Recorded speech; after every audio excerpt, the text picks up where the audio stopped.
It's a moody day in Sydney today. Grey skies, windy, threatening to rain.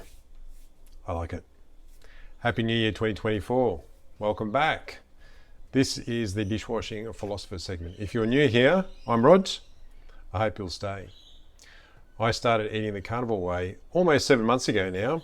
And on this channel, I talk about eating that way, a mostly animal-based, meat-based diet, cooking, but also talk about other things, exercise, sleep, stress, other stuff. So I thought today might be a good day to get back to basics and talk about what you can do in 2024 to be in your best health. Because that's what I want for you. I want to be in my best health, but the purpose of this channel is so that you can be in your best health as well. But the dishes aren't going to do themselves, so I better get on with it. So let's break your health down into 4 pillars. It's going to be stress, sleep, food, and exercise. And in terms of health, I think they're the most important, and that's the priority. So priority number 1 is reduce the amount of stress that you have in your life. I've been reading recently that people in Japan are starting to prioritize their personal life over their progression in their career. Working long hours and past when the boss is there, working on weekends, working towards the next promotion that may never come, scrambling for the next pay rise. There's a cost involved, and the cost is a lot of additional stress. So stress on you, stress on your family, your children, your body, and your health. And some people are saying, no, it's not worth it. I'm going to say no to that promotion or no to that opportunity so that I have more free time and personal time. And even though that might mean less money, that means that I'm going to have less stress in my life. Now, I used to have a much more stressful life than I do. I used to get up at 3 or 3:30 in the morning, work, and aim to get as many hours of work done in a day because I thought that was the way to actually get ahead. But the result was that was really impacting on my health. It was impacting my relationship with my wife and my children. And ultimately, the tireder that you are, the less productive that you are. And there's a point at which if you work additional hours, you actually don't get any more productivity out of yourself. So if you are one of these type A personalities that is all about getting that next pay rise, getting the next best house, getting the kids into the next best school, buying the next best car, there's nothing wrong with any of those things. But just have a look at how much stress you're putting yourself under and the impact that that's having on your relationships and your health, and decide, is it really worth it? Is the cost worth the price that I'm paying? And is there another way? Pillar number 2 is sleep. So as I mentioned before, I was one of these people that used to work out how little sleep I could get to be able to do as much work as I possibly could. And for years, I tracked my sleep on the Oura ring, and around 4 years ago, I think I was averaging about 6 hours of sleep a night.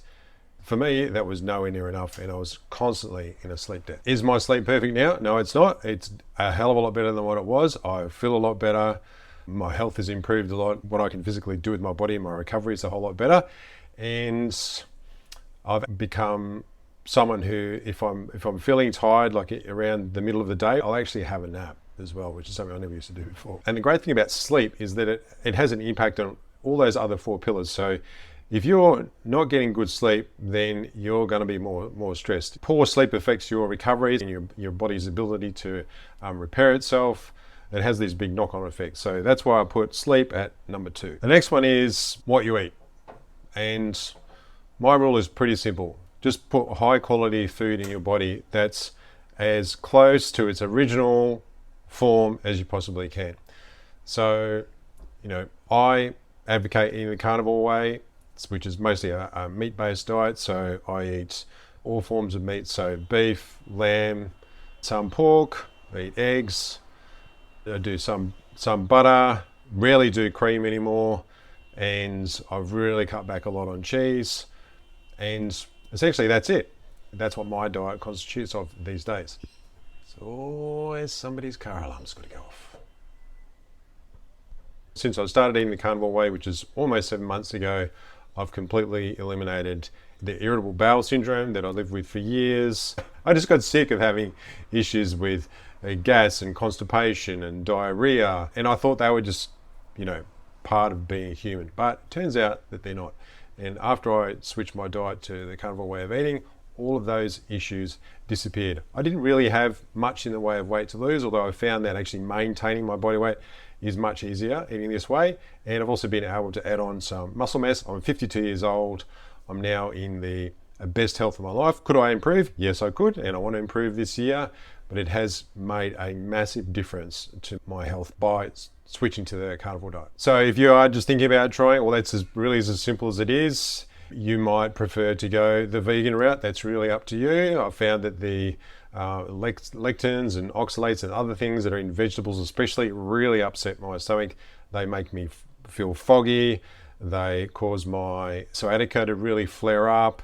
And for me, that just doesn't work. I know there's other people who eat that way. You really just need to find out what works for you. If you're wanting more information about how to eat the carnivore way, well, you're in the right place on this channel. I've got loads of recipes and I talk about it a lot, so this is a good place for you. If you are wanting to eat the vegan way, well, you're gonna have to go and find a vegan channel for that. But above all, I'd say eliminate processed food as much as you can. So as I said before, you need to eat food that is in its original form as much as possible. And I really think that eating a whole lot of processed food is the root of the obesity epidemic that we're facing right throughout the modern world, and the reason why people are walking around in a brain fog all day long. And highly manufactured foods are made with only one purpose in mind, which is to extract profit from you to go to big food. That's all. They're not interested in your health. So just bear that in mind the next time you go and buy food from the shelf that's in a packet that's got 30 ingredients on the side of it. Just stick to whole foods, and I would be very, very surprised if you do not start feeling a whole lot better just by making that one simple change in your life. And pillar number 4 is exercise. So our bodies, they're meant to move. We can't sit still and expect our bodies to feel great and look great. So you've got to move, you've got to do something regularly. And just do something that you enjoy. So if that's gardening, well, do gardening. If you can do gardening regularly, every day, every second day, that's movement, that's something. If you can take that a little bit further, I would say do some sort of weight-bearing exercise every day. And it's especially important as you get older. Everybody can do weight-bearing exercise, and they can do it at home, and you don't have to have a gym. You can do push-ups.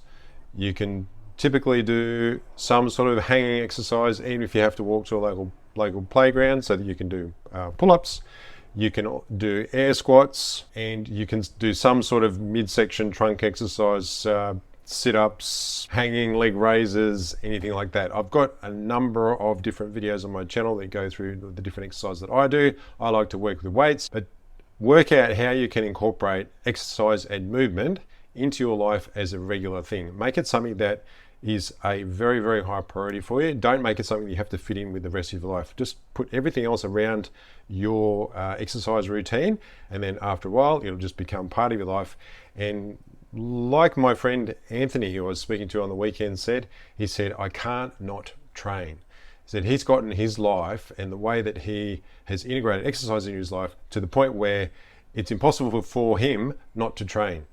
So find a way to move your body regularly. And if you can, incorporate some sort of weight-bearing exercise in with that. All right, dishes are done. Time to let the water out. Thanks for being here. Welcome to 2024. I'm looking forward to hearing from you guys in the community. If there's anything you want me to talk about in my videos this year, just let me know in the comments. And you should definitely check out this video over here next.